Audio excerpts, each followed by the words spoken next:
Hare Krishna, everybody. Welcome to Srila Prabhupada, our Founder-Acharya, subtitle, Celebrating Srila Prabhupada's unique transcendental position in ISKCON, as well as every follower's foundational relationship with him. This is Srila Prabhupada singing to Shri Shri Radha and Krishna. So right in the title and the subtitle, we have the aims of the seminar, of the whole series, which are to deepen our understanding of Srila Prabhupada's position as ISKCON's Founder-Acharya, and to deepen our foundational relationship with Srila Prabhupada as his instructed followers. In this series, we revisit the same issues over and over again from different angles. So, for example, right now I ask everybody at the beginning of the series to do a little exercise. Either you can write it, or you can make a mental note, or you can make a digital note.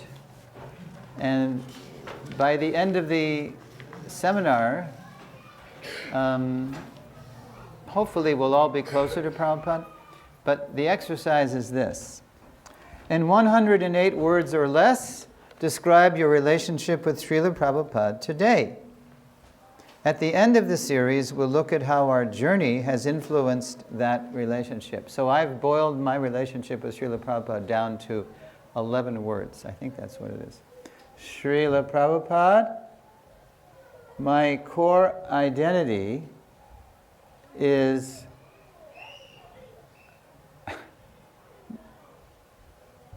more as your instructed follower. Because, I'm initiated by Srila Prabhupada on Saturday, July 17th, 1971 in Detroit, Michigan, the Motor City. But that's not my identity, that I'm his initiated disciple. How many people did Prabhupada initiate? Do you know? Less than 5,000? Yeah, less than 5,000 people. But it seemed like there was 1 million of us because he kept sending us all over the world. I just saw you people in Chicago. I just saw you people in Sydney. I heard you went to Moscow. I saw you people in South, we were everywhere. So people thought there were millions of us. But it was just Prabhupada exploding the movement as fast as he could before he passed away, and establishing temples on every major continent. 14 times around the world, not 12, 14 in 12 years. Superhuman.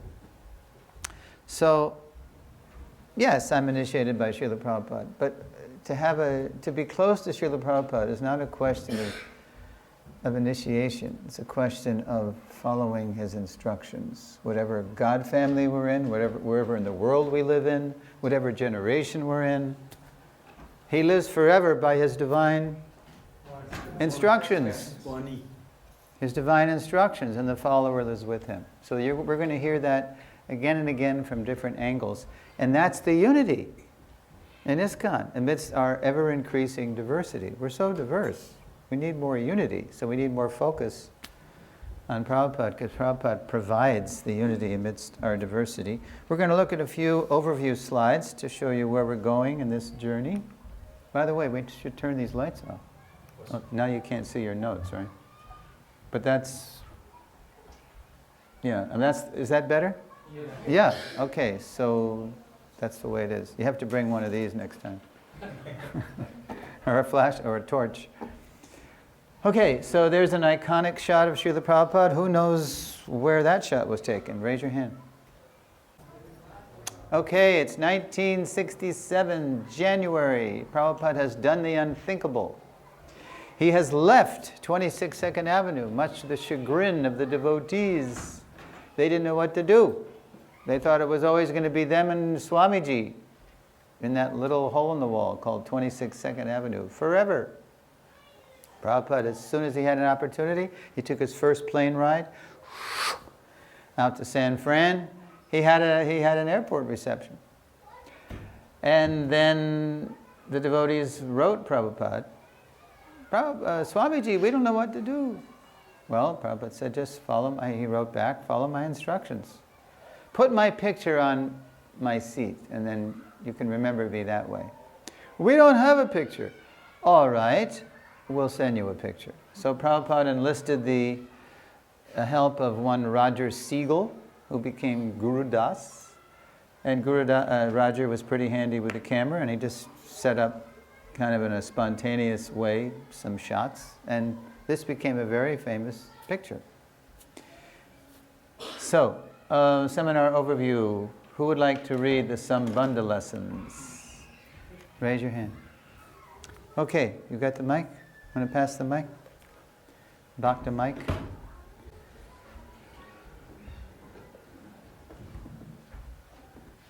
Sambandha, deepening our relationship with Srila Prabhupada, lessons 1 to 3. Okay, so tonight and Saturday morning and Saturday afternoon, we're going to zip right through the first 3 lessons, and that's going to be the Sambandha portion. And tonight's lesson is called? The Spiritual Masters. Right, notice the plural. Tomorrow morning? The Founder-Acharya principle. Tomorrow afternoon?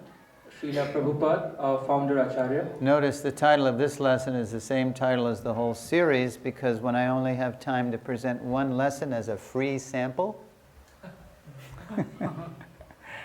this is the one I do, because it's the most representative of the whole series, and you'll see why. And then on Sunday, we're going to charge fearlessly into Abhideya, deepening our commitment to Srila Prabhupada's mission. And you can read the 4 lessons in Abhideya. Go ahead. Lesson 4, his mission's roots. Lesson 5, his ISKCON branch. Lesson 6, his Varnashram challenge. Lesson 7, finding our mission in his mission. Very interesting lessons. And then finally, next Saturday, and going into Sunday, we're going to have Prayojana. Deepening our love for Srila Prabhupada. Lessons 8 to 10, with lesson 8 being to love is to cooperate. That's the most intense lesson of the whole seminar. Why? Because we're living in the age of non-cooperation. My way or the highway. If I don't get my way, I leave. I make a faction. I make politics. Right? So Prabhupada didn't want that. Okay, and then? Lesson 9, fictional Prabhupada. It's an exorcism. We exorcise sentimental and impersonal misconceptions about Srila Prabhupada. It's a lot of fun. Fictional Prabhupads. And then finally? Lesson 10, your Srila Prabhupada. You and I, we all have a foundational core relationship with Srila Prabhupada. It just needs to be developed. How? By following his instructions. The better we follow the instructions, the closer we are to Srila Prabhupada. Okay, that's the overview. Any questions about the scope and the sequence of where we're going? It's a pretty simple scheme. I hit on this scheme in the spring of 2011. I had just been at the Gaur Purnim season. I was teaching Bhakti Vaibhav at Mayapur, at the Mayapur Institute. I noticed all my younger students, just because they had never seen Srila Prabhupada physically, they felt totally disconnected from him. I thought, wow, this is terrible. This means every generation is going to get farther and farther from Prabhupada. This means pretty soon no more Hare Krishna movement as it is. It'll be some grotesque reflection. So I got to do something. So I made up my mind I was going to make some kind of seminar or something.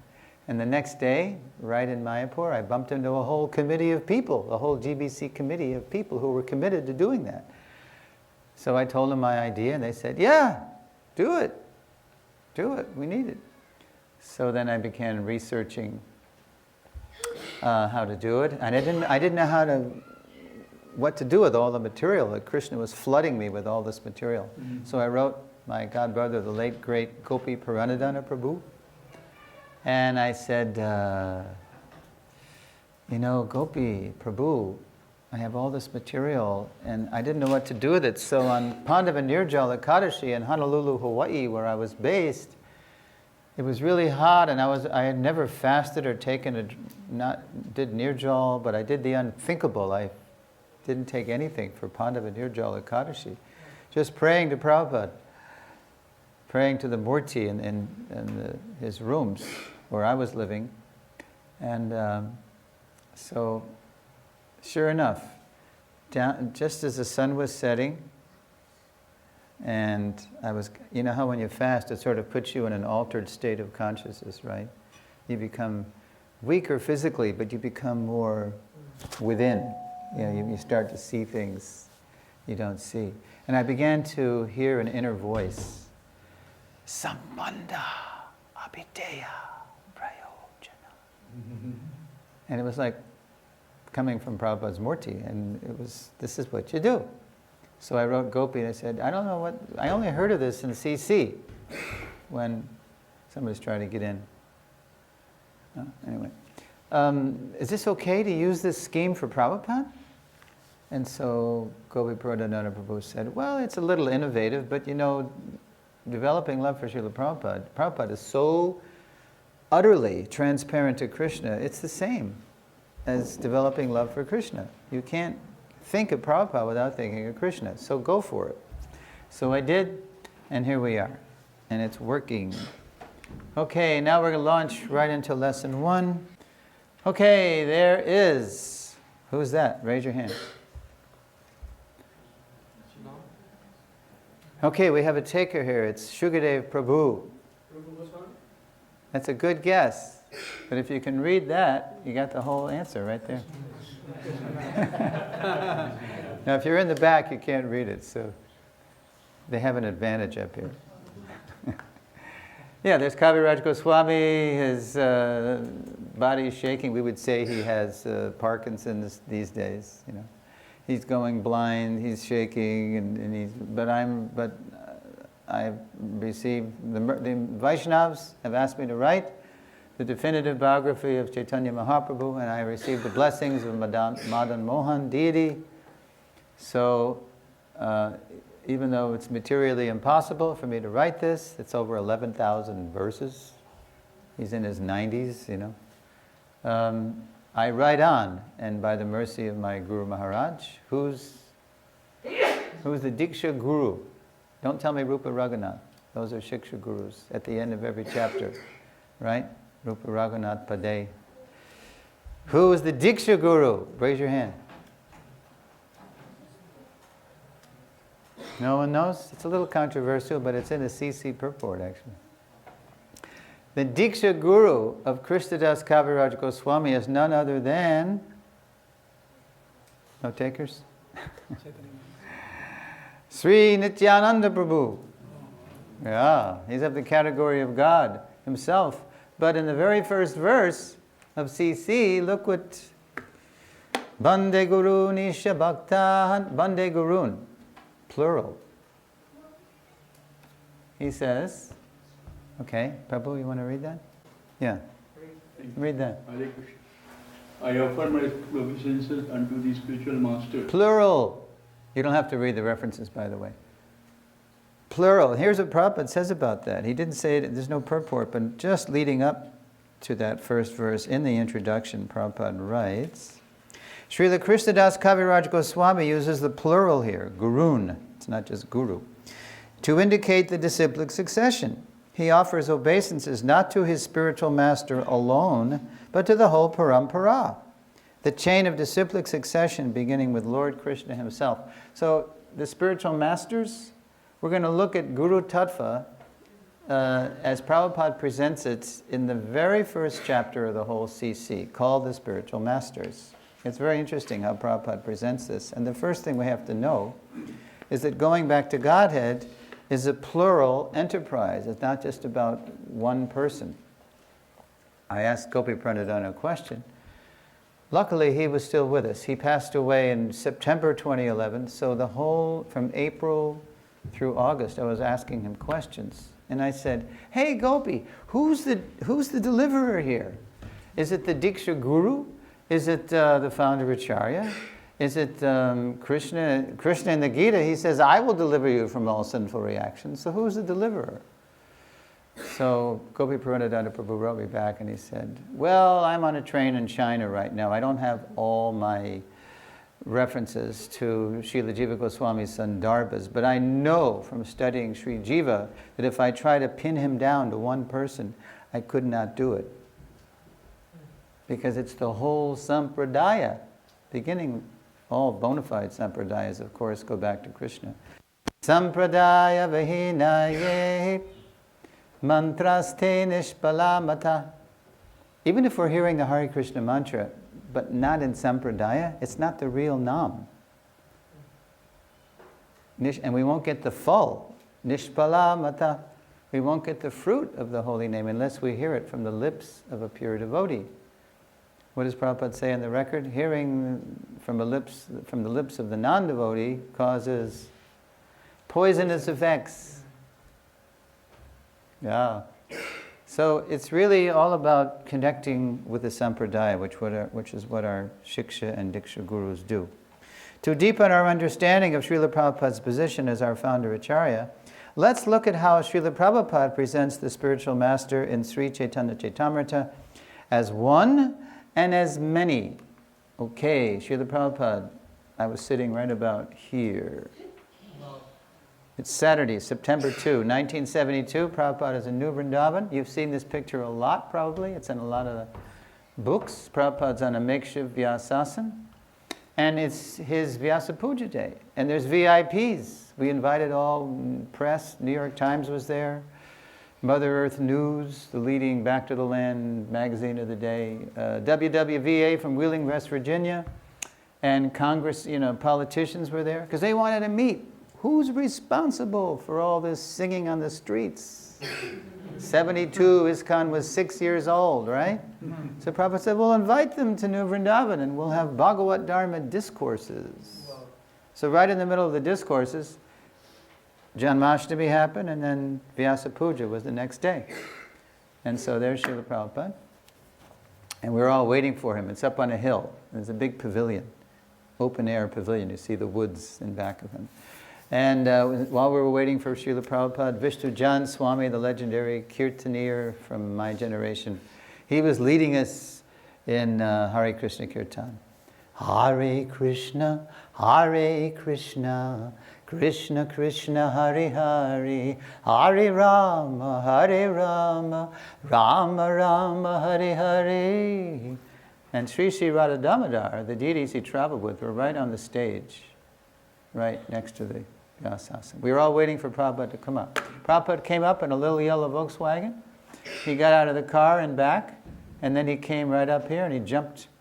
He prostrated himself before Sri Sri Radha Damodar, Jagannath Baladev Subhadra Maharani, jumped up on the seat, took some kartals, these kartals, and he just started following along with us. He was following Vishnu Jan's lead.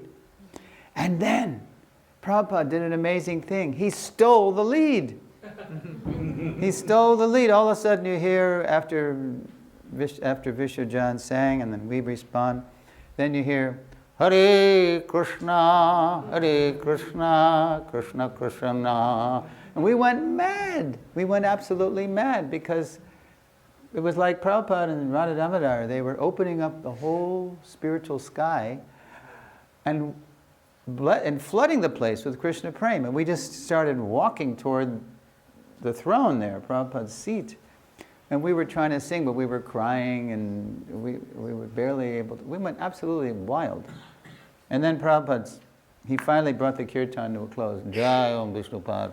And we all swooned. We dropped to the grass, and we didn't know what happened. It was just like something amazing happened. And then Prabhupada said, ladies and gentlemen, those of you who are my disciples, you know what is this Vyasa Puja, but those of you who are not my disciples, you may misunderstand. Because Prabhupada knew that those American politicians and journalists and media people, they were looking at Prabhupada and they were thinking, who does he think he is sitting on this big throne? Right? So Prabhupada, he just gave a beautiful talk about the Guru, and he demystified the Guru. He compared the Guru to, he said, post-peon. He meant the mailman, right? And then he even said, actually, I'm the dog of God. Krishna is He's so big, you can't approach him, but it's very easy to please me. And then my godbrother said, how can we please you, Prabhupada? Jan, Hare Krishna. And then a big kirtan struck up. And that was the end. And that was the perfect presentation of the parampara by Srila Prabhupada. Okay, so what is a guru? Well, popularly, as we hear it in the media, it's one of those words like yoga and karma that's passed into the language, right? So how do you usually hear it? Popularly. Don't think of anything spiritual. How do they usually use the word guru? Raise your hand. Teacher. IT guru. Huh? IT guru. Okay, that's an example of what? Of how it's used popularly. Right? So read this, Prabhu. Popularly, a person who has knowledge or expertise, expert. Example, a sports guru. Yeah, people have their sports guru, they have the relationship guru, they have the political guru, their fashion guru, right? It's just become like an expert. Now, a step above that is, how about in nature? Just read this, Prabhu. Read that. Naturally, a teacher in nature. Example, a tree teaches tolerance. Turorapi sahishnuna, we say, Shikshastak. And then literally, as Prabhu was just saying. Literally, one who is heavy with knowledge. Yeah, not kilos, right? That's not a guru. Heavy with knowledge. One who drives away darkness, literally. And then finally we're going to hear Prabhupada define the word guru perfectly. Standard knowledge. Standard knowledge is received from the parampara system, disciplic succession. Therefore, it is said, Srotriyam. Srotriyam means who has heard from the parampara system. Srotriyam, and the result is Brahmanishtam. He is firmly fixed up in the service of the Supreme Personality of God. Jai, Srila Prabhupada ki. Jai. Prabhupada, he's heard perfectly, and he's Brahmanishtam. He's walking the talk. He's practicing what he preaches. Okay. And even if we know what a guru is, do we know why we need a guru? Famous shot. Who knows the verse that goes with this? It's not Tadvidhi.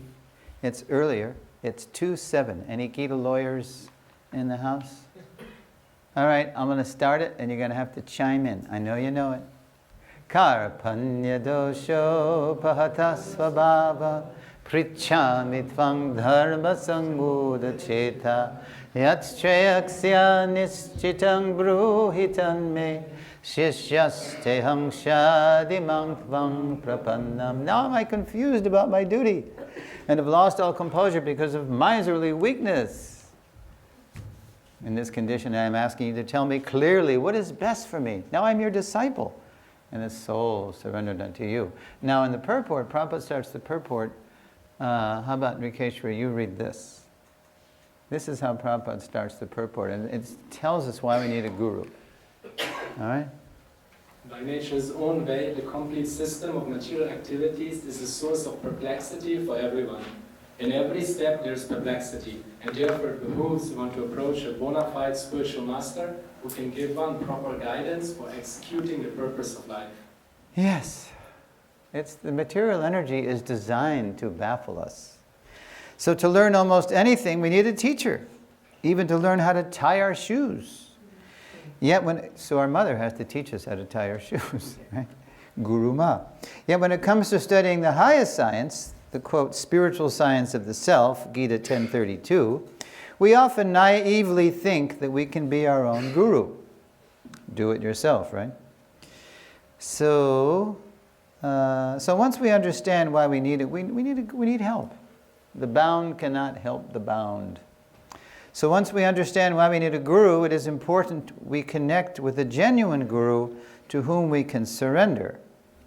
In one sense, of course, all genuine gurus are the same. So let's take a look at how all gurus are the same. Okay, who would like to read Where's the mic? Okay, Prabhu's going to read. There's an early ISKCON painting of Krishna. The Guru is one because he comes in disciplic succession. What Vyasa and Krishna taught 5,000 years ago is also being taught now. There is no difference between the two instructions.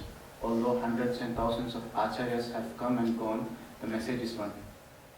Yes. So, okay. So all genuine gurus are one because they deliver the same message in disciplic succession from Lord Krishna. That's how they're all one. They're all the same. Although one in message with Krishna, all true gurus also differ. Let's see how. There's Tene Brahma Hrida. Lord Krishna enlightens our Sampradaya's primeval guru, Lord Brahma, with the sounds of his celebrated flute. So, want to pass the mic maybe next door? Okay. How is the guru different? By role, the initiating and instructing spiritual masters are equal and identical manifestations of Krishna, although they have different dealings. Different dealings. Now we're going to explore that. Although initiating and instructing spiritual masters are, quote, equal and identical manifestations of Krishna, they have, quote, different dealings. In his Sri Krishna Bhajanamrita, text 48, Srila Narahari Sarkar states, so you know, when we sing the Gaur Arti, Narahari Adikori Chamaradulaya. So Narahari Sarkar, he wrote this amazing book. It's only about 60, 70 verses. Sri Krishna Bhajanamrita. There's lots of amazing information there about guru and disciple. So Narahari writes, quote, a disciple may hear some instructions from another advanced Vaishnav, but after gaining that good instruction, he must bring it and present it to his own spiritual master. He should hear the same teachings gained from his own spiritual master with appropriate instructions. So we don't live in a vacuum. We're going to hear so many things, right? And I know here in Melbourne you have a multiple guru culture, which is very healthy. It's very good. There's no guru cult because everybody's, you know, it's a balanced scene. That's very good. So, so you hear a lot of things. But if you're not clear on something, it's best to bring it to your own personal guru. Okay. So, now I make an observation. Similarly, in ISKCON's global family, initiating gurus are like parents, and instructing gurus are like well-wishing relatives. Now, their relative prominence in our lives depends on the relationships we develop with them. Sometimes we are closer to our parents, and sometimes we grow closer to our uncles and aunties. Nonetheless, if our gurus are truly our well-wishers, serving cooperatively in the mission of our Founder-Acharya, who is everyone's foundational guru, harmony prevails. Like I have a godbrother, Krishna Kshetra Swami, you know Krishna Kshetra Swami? He doesn't come down here, I don't think. You ever heard of him? Yes. Okay. He's really wonderful devotee. He's an American from California, but he joined in Europe in 1972, I believe. And he spent a lot of his time, you know, behind the Iron Curtain, as we used to say in the Cold War. And he was a brahmachari for years and years. And a few years ago, he took sannyas. But he was initiating even as a brahmachari. And I asked him, when he initiates, how does he handle the shiksha diksha thing? So he said, well, when I initiate disciples, I make it clear to them that I'm not always going to be here for you because I'm traveling around the world and you're in different parts of the world. So wherever you are, I heartily encourage you, I warmly welcome you, encourage you to develop very strong shiksha relationships with people. I mean serious, not just casual. You know, sometimes we say, oh yeah, he's my shiksha guru. And we say it like, you know, it's a very light thing. No, it's actually a very serious thing. So he says, I heartily encourage to develop shiksha relationships. And they do, but it's always, so in other words, there's the dad, so to speak, the spiritual dad, and he's telling his disciples to develop a circle of uncles and aunties that they can consult, senior devotees, with their questions. So that's how it should be. It shouldn't be like, if I initiate somebody, then they belong to me. It's not like that. We all belong to Krishna. And if everybody's out for everybody's welfare, then we want the best for them. And if they can take shiksha from somebody locally, that we should encourage that. And be encouraged like that. Okay, so one way gurus differ is that they differ in the role they play in our lives. For example, Bhaktivinoda Thakur, right? He took Diksha from one Bipin Bihari Goswami. But on the altar, we see after Bhaktivinoda, we see who? Vaishnav Sarvabhauma Jagannath Das Babaji Maharaj, because as time went on, the Thakur became closer to him. So that's fine. Not that he was rejecting his spiritual parent, so to speak, the Diksha Guru, but he just became closer, and it's a history of why that happened. But it happens. So that's one way that gurus differ. They differ in the roles they play in our lives. And here's another way they differ. You want to read? Okay, good. Here you go. By qualification, a person who is liberated Acharya and Guru cannot commit any mistake. But there are persons who are less qualified or not liberated, but still can act as a Guru and Acharya by strictly following the disciplic succession. And there is the key. The main qualification to be a bona fide spiritual master, you have to strictly follow your spiritual master and the whole parampara. Now this is a very early letter. Janos Dembergs in Montreal, very bright fellow, became Janardhan Das. And he was asking Prabhupada about qualifications. And Prabhupada's making it clear here. You don't have to be some mukta purush to be a guru. You just have to strictly follow the disciplic succession. In his humility, Prabhupada would even tell us. He'd say, I may not be perfect, but because I'm following the perfect, therefore I am perfect. Giving us a path to also grow up and be teachers for our students. Now people might say, well, that was just a letter to Janardhan. These letters, Prabhupada said so many different things to different people. It's true, and you have to understand the letters in context, or you'll be driven mad by apparent contradictions. There's no contradictions. But listen, here's a purport where Prabhupada's saying the same thing to the reader as he said to Janardhan. This is from Bhagavatam 4.18.5. Quote, this Krishna consciousness movement directly receives instructions from the Supreme Personality of Godhead via persons who are strictly following his instructions. Notice the same phrase, strictly following. Although a follower may not be a liberated person, if he follows the Supreme Liberated Personality of Godhead, his actions are naturally liberated from the contamination of the material nature. Lord Chaitanya therefore says, and Prabhupada would quote this up and down, left and right, day and night, in press conferences, room conversations, morning walks, Bhagavatam lectures.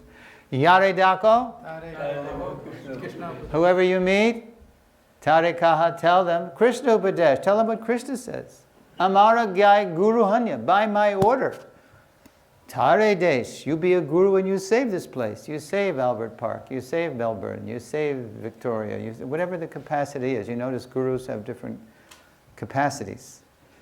So that's another way gurus differ, by the qualifications they have. Now I make an observation.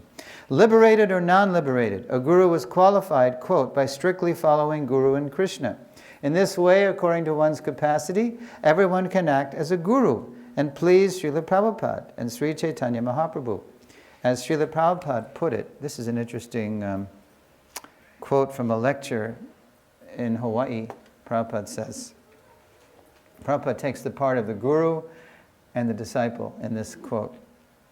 Quote, Prabhupada says, because people are in darkness, we require many millions of gurus. Not 90, Millions. We have about 90 initiating gurus. Millions of gurus. To enlighten them. Therefore, Chaitanya Mahaprabhu's mission is, he said, that every one of you become guru. And if you think, but I have no qualification, how can I become guru? And Prabhupada says, there is no need of qualification. Still, I can become guru? Yes. How? Whomever you meet, you simply instruct what Krishna has said. That's all. You become guru. So it's not a mysterious thing. We simply have to strictly follow our spiritual masters and the parampara, and then one day we're supposed to grow up and teach others according to our capacity. Like I said, maybe it's just the family, maybe it's just the neighborhood, maybe it's all of Albert Park, maybe it's Victoria. It depends. You see different gurus at different capacities. Okay, so by the role the gurus play, they differ. By their qualifications, and here's another way they differ. By commitment. Where's the mic? Want to read? By commitment. The spiritual master who first gives information about spiritual life is called Vartma Pradarshaka, Guru. The spiritual master who initiates according to the regulations of the Shastras is called the Diksha Guru. And the spiritual master who gives instructions for elevation is called the Shiksha Guru. Notice the progression. Vartma Pradarshaka, or sometimes Pata Pradarshaka, Guru. Diksha Guru. Why does it end up with a Shiksha Guru? Why does it all culminate in Shiksha? Because whatever the Guru is doing, even if the Guru doesn't open his or her mouth, the Guru is instructing. And that is the most powerful instruction, the example. Teacher by example. One time my godbrother Vishnujan Maharaj was in Mayapur and he said, Srila Prabhupada, I would love to go up and down the Ganges with one of those little boats, and we'd put into all the hamlets, and we would have Harinam and distribute prasad. But I don't speak the language.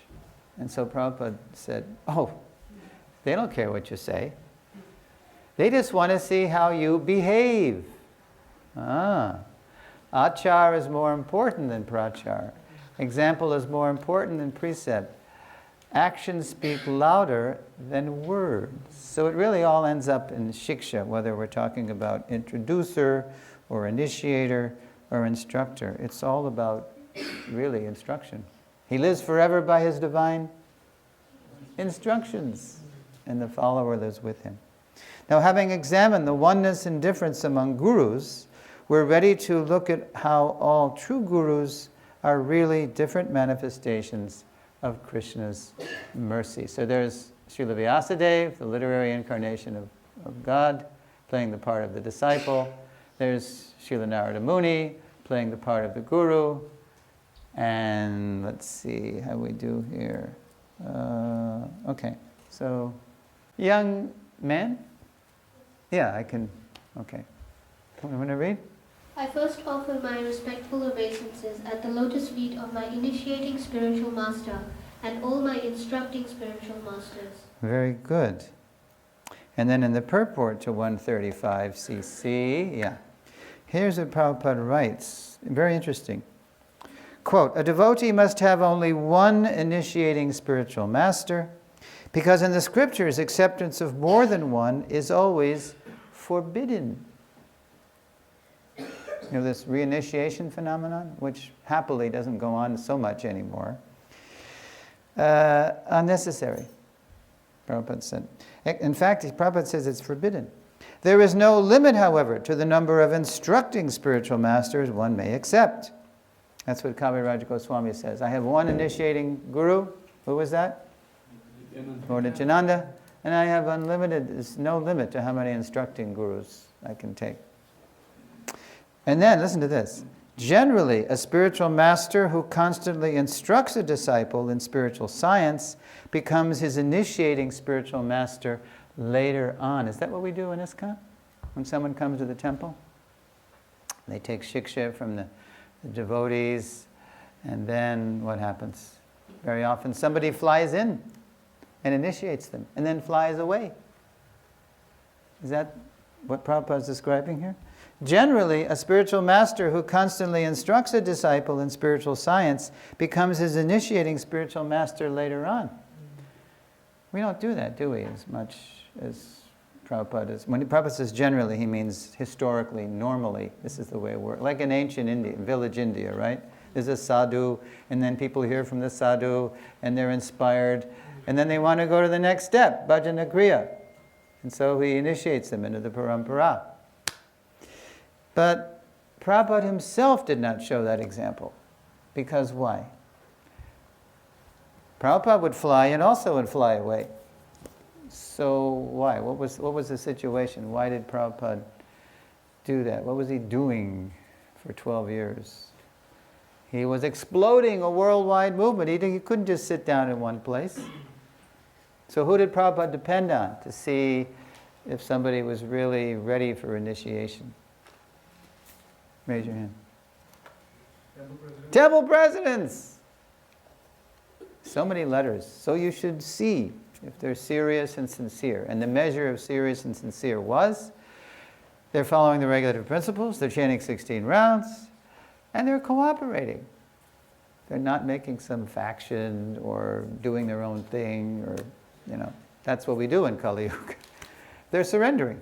They're allowing themselves to be transformed by sadhu sangha and by Prabhupada's books and recordings and the whole mission. So, but what Prabhupada is indicating here in the books is that to really, I'll make the observation now. Observation. In this last sentence, I'll read that last sentence again. Generally, a spiritual master who constantly instructs a disciple in spiritual science becomes his initiating spiritual master later on. So in this last sentence, Srila Prabhupada indicates the natural, normative guru-disciple relationship, sustainable over time. This is what Prabhupada actually wants. To help our guru-disciple culture become more local and sustainable, we need to train and empower millions of gurus. Remember, Prabhupada just said that? Millions of gurus worldwide to act as local spiritual masters. And our governing body is making resolutions to that effect. It's encouraging. Local spiritual masters, initiating and instructing, as Srila Prabhupada has indicated. Still, one may wonder, is a shiksha guru, an instructing guru, really equal to an initiating guru, a diksha guru? We may wonder that, because, we'll get into why we wonder that. That's a holdover from... Oh, okay. Anyway, we may wonder that. So let's look at that. Next slide. Whoops. Where's the mic? All right, Prabhu. There is no difference between the Shabda giving Supreme Lord and the initiating and instructing spiritual masters. If one foolishly discriminates between them, he commits an offense in the discharge of the devotional service. Wow. He commits an offense. So here's the observation. The tendency to think of the Shiksha Guru as categorically inferior to the Diksha Guru is a hangover from ISKCON's zonal Acharya era. If you weren't in ISKCON in the 1980s, you were spared. When Diksha Gurus were often artificially inflated and conflated with the Founder-Acharya. More about the zonal Acharya era in Lesson 9. We're going to do a little history lesson there. Now, as the next two slides remind us, the essence of initiation and instruction is the transference of Krishna consciousness. So this is a beautiful verse I found in the Bhagavatam, 10th canto. Even more amazing remarks by Prabhupada on the purport. There, of course, is Vasudeva, Devaki, and Krishna in Kamsa's prison. Okay, you ready to read? Thereafter, accompanied by plenary expansions, the fully opulent Supreme Personality of Godhead, who is all auspicious for the entire universe, was transferred from the mind of Vasudeva to the mind of Devaki. This is the Hare Krishna Immaculate Conception. Vasudeva became potent with Krishna consciousness. As Prabhupada writes in Krishna book, Krishna didn't appear by seminal injection. He could have if he wanted to, but he chose to appear in the mind or the consciousness, the cheta, of Vasudeva, from the mind of to the mind of Devaki, and then keep reading. Devaki, having thus been initiated. Okay, having thus been initiated, she was a fertile receiver of that meditation. And that was the initiation. She received Krishna consciousness. Devaki, having thus been initiated by Vasudeva, became beautiful by carrying Lord Krishna, the original consciousness for everyone, the cause of all causes within the core of her heart. Just as the cars as the east. Beast become beautiful by carrying the rising moon. The most poetic description of initiation I've ever read. Just as, the sun sets and the moon rises. And now listen to this remarks by Srila Prabhupada in the purport. Quote, we should note carefully that the Lord was transferred to Devaki not by the ordinary way for a human being, but by diksha, initiation. That's right in the verse. Initiated. But by diksha, initiation. Thus, the importance of initiation is mentioned here. Unless one is initiated by the right person, who always carries within his heart the Supreme Personality of Godhead, one cannot acquire the power to carry the Supreme Godhead within the core of one's own heart. It's really important. We have to, that's why we're going to see later on in lesson 7, finding our mission in his mission. We're going to see how the prospective guru and the prospective disciple mutually examine one another to see if they're authentic. If they're authentic, if the guru's authentic, and the guru's examining, see if the candidate's authentic too. It's really important. Okay, now, if gurus are one and different, which we've seen, how much more so are gurus and God? With empowered genius, Srila Prabhupada was able to introduce this spiritual truth even to raw recruits. So there's Srila Prabhupada. This is an old, early shot. Prabhupada is not even in 26 2nd Avenue yet. It's June 1965. He's living in a Bowery loft. The Bowery is the Skid Row, the dregs of New York City. It's actually better now. When Prabhupada lived there, if you've read the Lilamrita, to get in 94 Bowery, he had to step over the drunks. And if they were awake, they'd see the holy man and they'd roll over. They'd give him a passage. And then what did Prabhupada do? He had to step into this foyer which smelled like alcohol and urine. And then he had to walk upstairs. But it was and the reason Prabhupada was there is because he had been on the Upper West Side. Dr. Ramamurti Mishra had kindly let Prabhupada use a room he had. But then Prabhupada heard that the real action was down on the Lower East Side. So out of compassion, Prabhupada descends into basically hell. And he's living with this crazy guy on LSD, and Prabhupada eventually had to leave that place because the guy got very violent. But in 65, in the Bowery, there was an underground newspaper, a counterculture newspaper called The Village Voice, and a reporter and a photographer came to the Bowery and found Swami Bhaktivedanta. And they did a beautiful story on Prabhupada. Howard Smith was the writer, Fred McDarrah was the photographer, and they could sense that this is an authentic holy man. And they wrote this beautiful piece about how there's a real live holy man on the Lower East Side, and he's about to launch a major spiritual movement. They actually got it, So how did Srila Prabhupada introduce the oneness and difference of Guru and God? Prabhupada's looking very vulnerable there. Of course, he's with Krishna, but he's all alone in the Bowery. He doesn't have any serious listeners yet, although Michael Grant is coming around, who became Mukunda. And Mukunda is the person that Swamiji called when the crazy guy chased him out of the loft. And Swamiji called, Michael, can you help me? I need my own place. And they had to go get Prabhupada's things out of there so Prabhupada wouldn't get harmed by this crazy person. So anyway, in 66, And the next month, on July 1st, there was a caravan of some of the listeners of Swamiji in the Bowery, and they took all his worldly possessions, which wasn't much. They walked all the way to 26 2nd Avenue so that Swamiji could have his own place. And so that whole summer, Swamiji was leading them in Hare Krishna mantra, and then it was September 8th, the late summer was coming, and this is Northern Hemisphere now, and it's the first ISKCON Janmashtami. So on Janmashtami, this is from the Lilamrita, quote, on Janmashtami Day, 1966, Srila Prabhupada announced on the eve of the first initiations. So yeah, Prabhupada's saying, tomorrow we're going to have initiation. They had no idea what was going on. And yeah, and they were fasting. Prabhupada, Swamiji said, so it's Krishna's birthday, so we can fast today till midnight. And they didn't know what, their senses are out of control, right? So Prabhupada said, if you get weak, then there's some fruit in my refrigerator.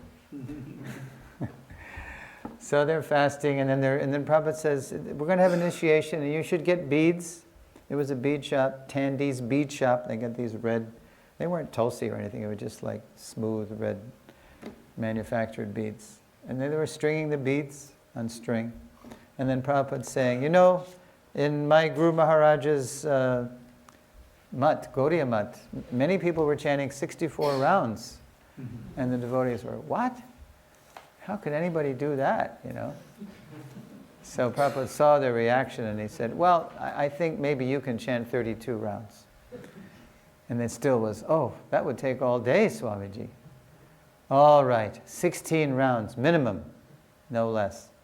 So a few years later, Brahmananda, who was one of the early initiates, who became the first temple president, he said, by that time he was Prabhupada in 69. Prabhupada, remember when you started high with the rounds and you came down? Why did you do that? And so Prabhupada said, oh, I was experimenting. I just wanted to see what you people could do. And it's corroborated also in Mukunda Maharaj's book, Miracle on 2nd Avenue. Prabhupada did the same thing there. He started 64, 32, 16. Just wanted to see what we could do. 16, no lower. And then, so let's read a little more here. So Swamiji announces that tomorrow we're going to have initiation. Initiation means that the spiritual master accepts the student and agrees to take charge, and the student accepts the spiritual master and agrees to worship him as God. He paused. Every good speaker knows how to use the pregnant pause, right? No one spoke, because all summer they'd been hearing Swamiji say, if you think you're God, you're dog. Right? So Swamiji is now saying that the student accepts the spiritual master as God. Any questions? But they were stunned. So Swamiji gets up. Anybody been to 26 2nd Avenue? Yeah.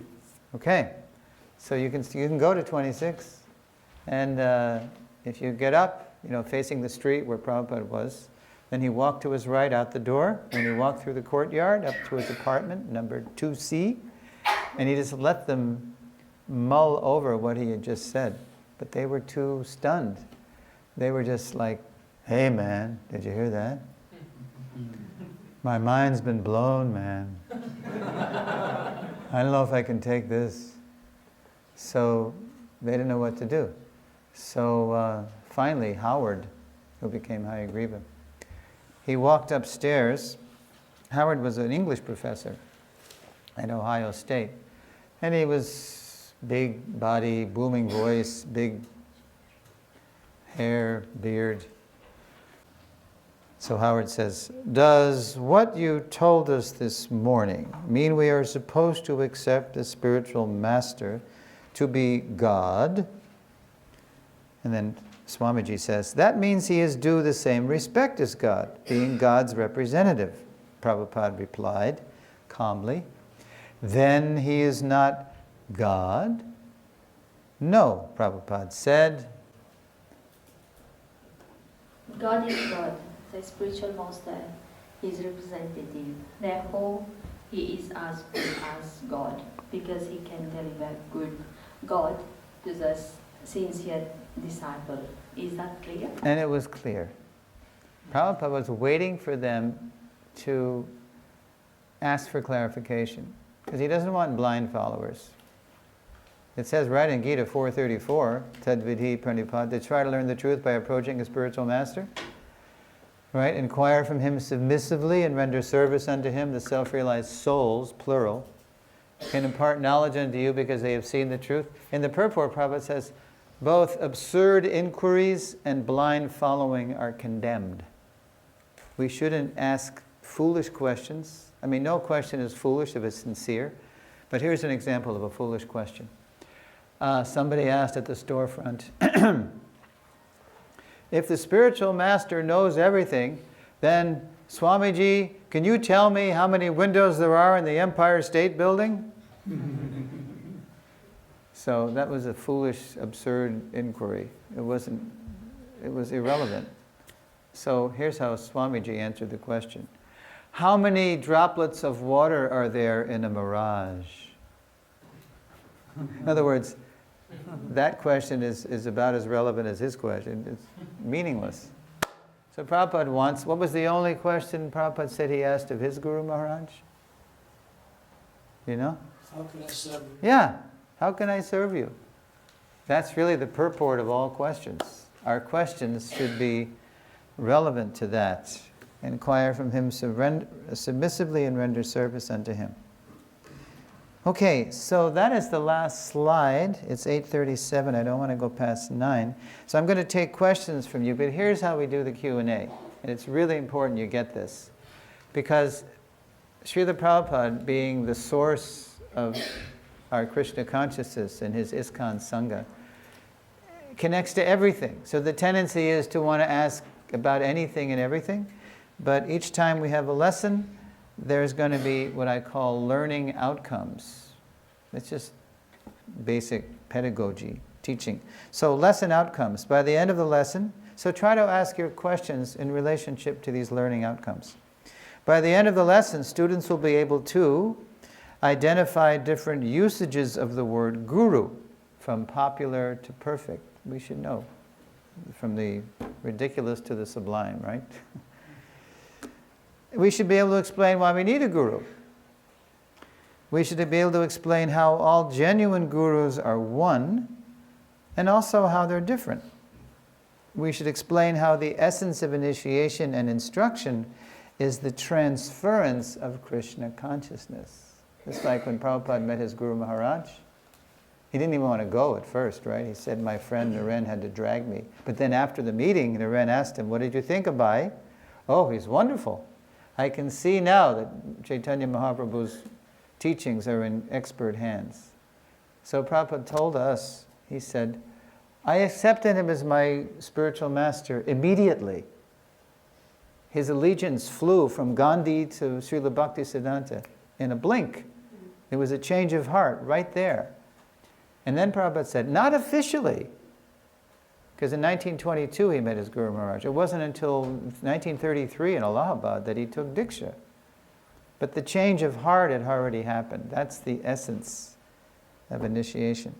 So explain how the essence of initiation and instruction is the transference of Krishna consciousness. And finally, we should be able to recount how Srila Prabhupada introduced the oneness and difference of Guru and God, which he just did right there with Howard and all the raw recruits. In terms of those lesson outcomes, maybe you can ask some relevant questions. And if your question is sincere and relevant, don't be afraid to ask. Because what are the 4 words? What are the 4 words that block learning? Do you know? I already know that. We don't already know that. Do I know I'm not this body? I mean, I've been hearing it for 49 years, but do I really know it?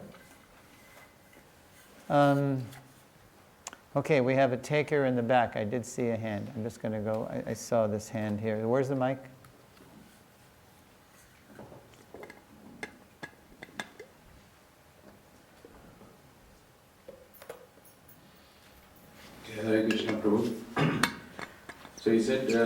you read that sentence, in general, who instruct will become the initiator for the disciples. And Traditionally, yeah, historically. Historically, but then we have that the explosion of Hare Krishnas, and that's not a practical way of Prabhupada doing that. Yeah, because of the time, place, and circumstance. He couldn't do that. So that's why I asked you, how did he the temple president? But does he want that to go on forever? No. He made it very clear in his Vani. He wants it to be local, sustainable. He wants millions of gurus. There's gurus right in this room. You don't have to be some famous guy with 4 arms or meeting the Pope or, you know,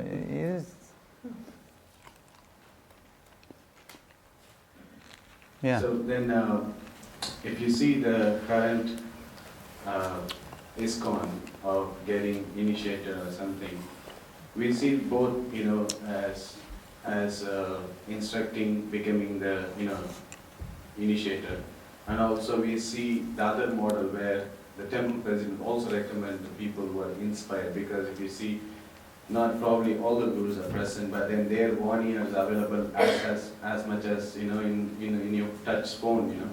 So then you get inspired by a guru who can fly in or fly out, and then same time your temple president can recommend you because you're good. Yeah, that's true. So it just depends. It's very individual. You're going to see in lesson 7 how it's very individual and personal. And I always tell people, don't avoid initiation, because sometimes people are professional bhaktas, right? And they're very good at giving advice, free advice to everybody. But you got to step up and commit too, and then your advice will carry more weight because you'll get more blessings. We shouldn't avoid initiation, nor should we rush into it. When you take the disciples course, what do they teach you? It's not about geography. It's not about peer pressure. It's not about joining a club. You know, or it's not about you wanting to be initiated by some famous person because that gives you prestige, right? My guru is the most, you know, whatever. My guru is the most famous. My guru has the most disciples. My guru is more handsome than your guru. I mean, it gets really mundane. So it's very personal, it's very individual. We'll take a look more very closely in lesson 7, finding our mission in his mission, which is really all about finding our gurus in his mission. They can help us. For example, if I were, instead of 72, if I were 27, you take my age and reverse the numbers. Then sometimes I think, well, who would I aspire for? You know, well, I like to walk, and I like drama. So we have who? Bhakti Marx. Does he come here? It's out of his orbit. I probably write him a letter. Hey, Maharaj, because when we take gurus, you're going to see as the seminar goes, what we're doing is we're connecting with Prabhupada in a certain aspect. Prabhupada he's so many aspects. I call him a transcendental Renaissance man. He's just all-sided. So when we take shelter of a God family and a guru, we're taking shelter of an aspect of Prabhupada. That's fine. You know, some gurus are more fixed on developing rural communities, some more fixed on book distribution, some more fixed on drama. So there's unlimited, all walks of life. So more and more, as we grow up in Krishna consciousness, and we do that by getting a good solid foundation in the Founder-Acharya, and then we know how to aspire. Like I was telling somebody today, when I was teaching this Founder-Acharya series in Dubai, I think I told Adi Purush? Or, no? Okay. So the second time I taught it, Sri Ballabh, the leader in the UAE, he said, now this time, Suresvara, I want you to teach this to the Bhakti Vriksha leaders. So I said, okay. So it was some kind of a select group. So I said, Prabhu, when you introduce people to Prabhupada's ISKCON Sangha, how do you do it? This is a majority Muslim country, and they're here to make money in Dubai, right? And it's, you got to be careful with the authorities because they do have their Muslim boundaries. So how do you bring them in? Oh, Prabhuji, first we have the aspiring stage. I said, really? First you have the aspiring stage?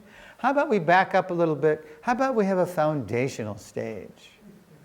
Yes, Prabhuji. They didn't know what I was talking about, but they're very polite. By the end of the journey, I said to them, now do you understand?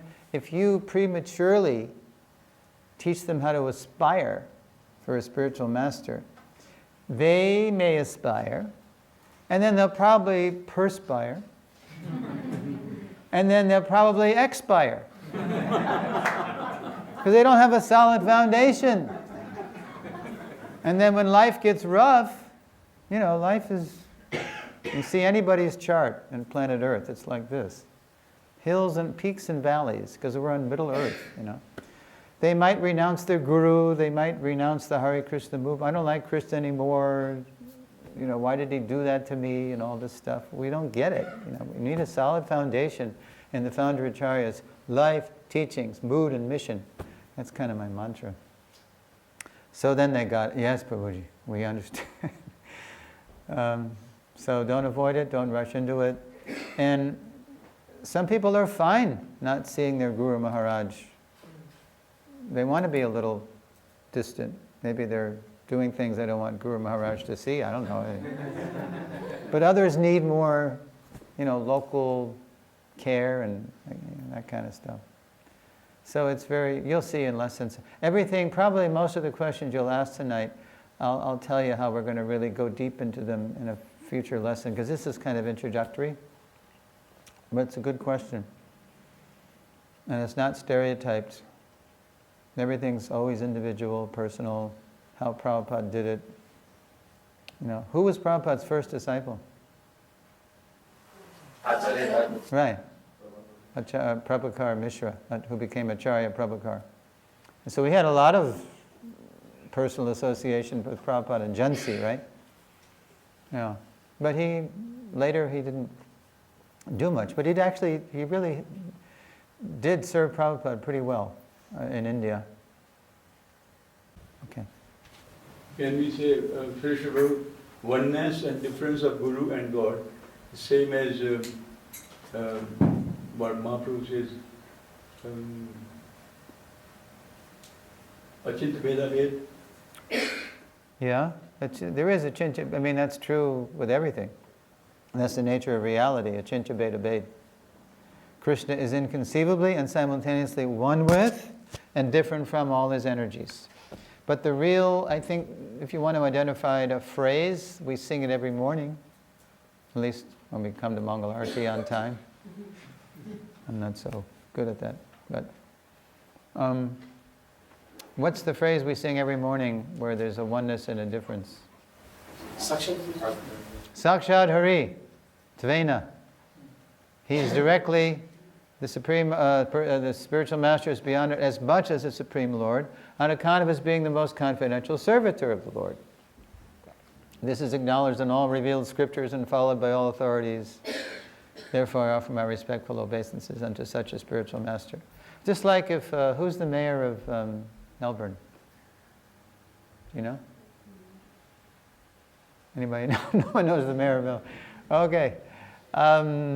Anyway, say the mayor was invited. Say the mayor, will the mayor be there at the town hall next Saturday night? Okay, he's going to be there. No. But he's going to send a representative, right? You hope. To add prestige to the fundraiser, right? So if the mayor can't come, we are duty bound to offer all respect to the mayor's representative, right? Because he's the mayor's. So the spiritual master is like that. He's the representative of God. That's what Prabhupada said. He's God's representative. So is that clear? That's clear. So he's not. So if the spiritual master thinks he's God, he is a dog. but he's given all the respect to God, and what does he do with that respect? He passes it right up the parampara. He doesn't hold on to the hot potato, right? When we get praised, we can't deny the praise because we agree to do the bidding of our guru, and we did something nice. Oh, Prabhuji, you're so nice. So then what do we say? Prabhupada Kripa, Guru Kripa. We don't deny it and we don't grab it. Oh, thank you, you finally realized who I am. No. Then you get burned by the hot potato. You hold on to it. Praise is like a hot potato. No, you just pass it, you offer it up to the parampara. It's Krishna. Krishna is the original guru. Okay, so where's the mic? Who has any more questions? And again, we'll revisit all these questions. I always say this series is everything you ever wanted to know about the Founder-Acharya, but we're afraid to ask. Right? We'll answer the questions from so many different angles. But here's what you don't do. I say, okay, we're over.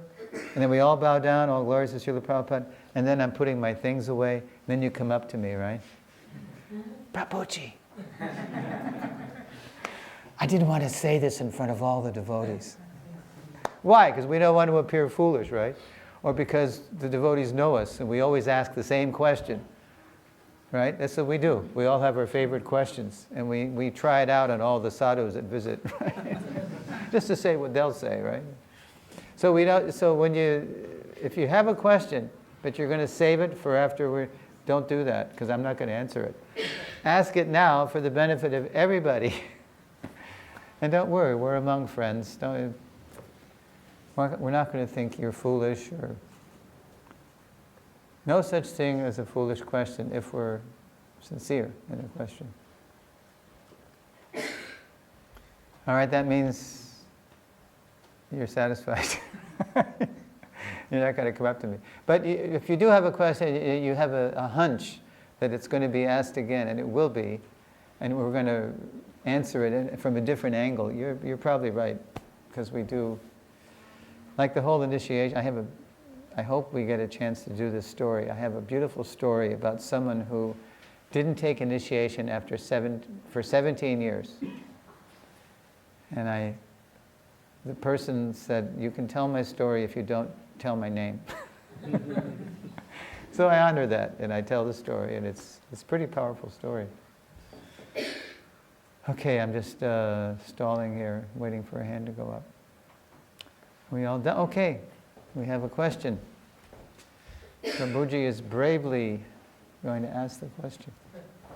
Prabhuji, while speaking, you said that the names of Krishna should be taken in presence of devotees only then we get the benefit of mercy. Say it again. You discussed something as nishfal. You said about verse that unless the... Prabhupada. Yeah, his comment to the initiation. Yeah. Yeah, let me just read that again. It's really powerful, huh? Prabhupada writes, we should note carefully that the Lord was transferred to Devaki not by the ordinary way for a human being, but by diksha, initiation. Thus, the importance of initiation is mentioned here, unless one is initiated by the right person, somebody who is Krishna conscious, who always carries within his heart the Supreme Personality of Godhead. One cannot acquire the power to carry the Supreme Godhead within the core of one's own heart. If somebody doesn't have it, then how am I going to get it? Right? But Prabhupada, here's the good news. Prabhupada is such a powerful spiritual master, is such a confidential servant of Sri Sri Radha and Krishna and Sri Chaitanya Mahaprabhu, that he has been able to inspire so many people to surrender to Krishna and become pure devotees themselves. It's amazing what Prabhupada has done. My question is that Yeah. in all the talks that I've heard here, all the speakers, they emphasize something that the more you say the holy names of Krishna in any form, like be it in a devotee form or non-devotee, there's a chance that you get the mercy. There is a chance that you will... You're talking, okay, I think what you're referring to is when I said that if We don't hear the name in Sampradaya, that it's become milk by the touched by the lips of a serpent. Yeah, that's true. It may be a shadow, or not even a shadow. Yeah, well, no, the verse says, Sampradaya vihina ye, unless one we receive the mantra, including the Maha Mantra, mantraste nishpala mata, we won't get the fruit of the mantra, which is Krishna Prema. We say it right before we chant japa.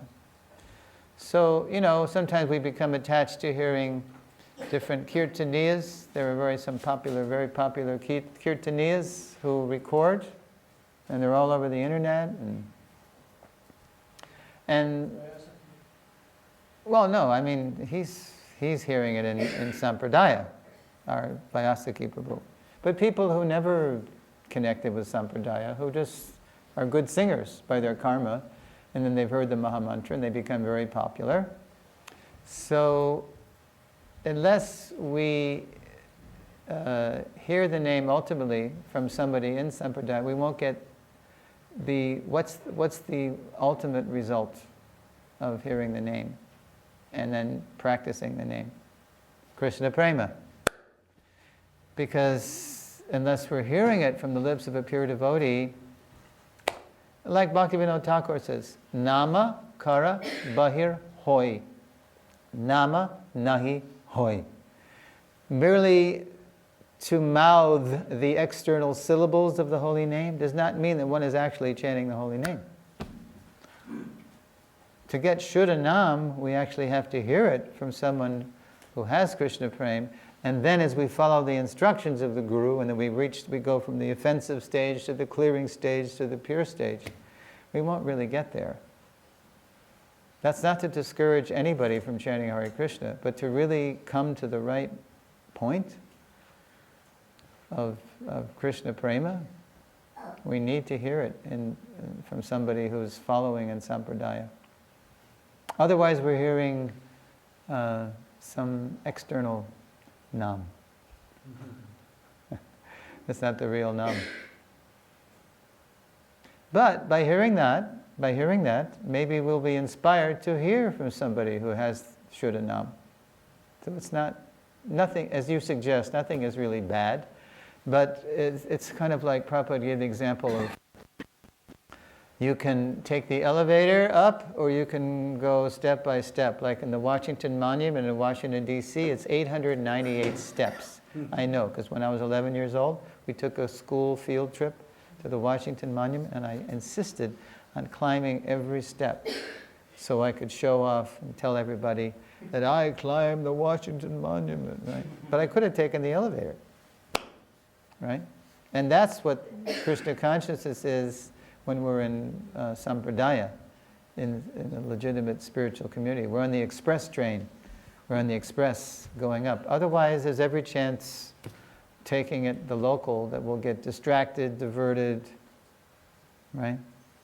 Nastyeva, nastyeva, nastyeva. Not by karma, not by gyan, not by yoga can we make any real tangible progress in Kali Yuga. Mahaprabhu quoted the Brihan Naradiya Purana. So, yeah, we can do that, but it's risky. It's ASAP, we have to connect with pure devotee, somebody in Sampradaya.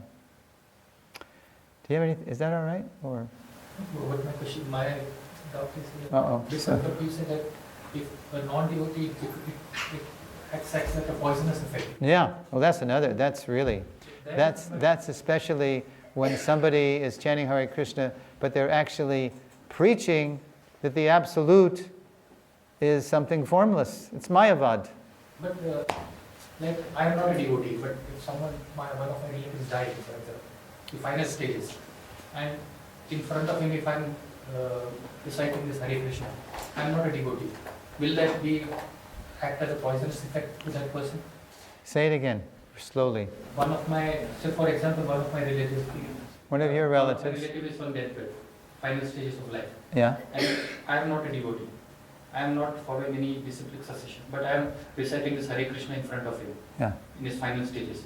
Yeah. Not a devotee, not following will this chanting make a poisonous effect? No, not poisonous effects, because, I mean, come on, you say you're not a devotee. I mean, all real devotees talk like that, right?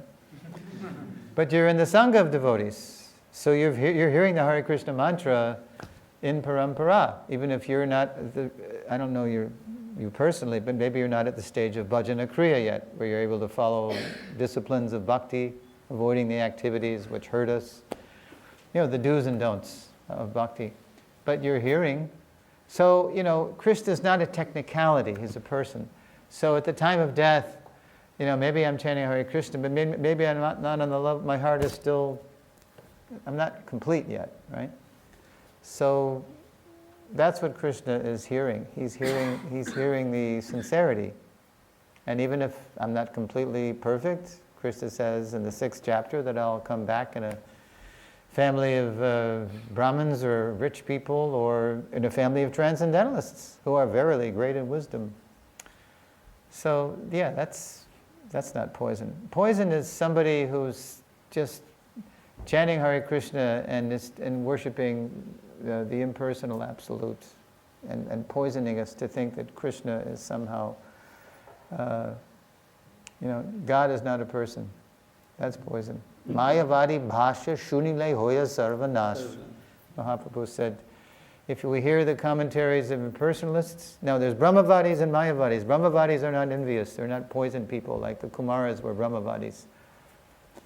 But if we hear from people who directly blaspheme, they say the absolute, unintelligent men who know me not think that I have assumed this form and personality.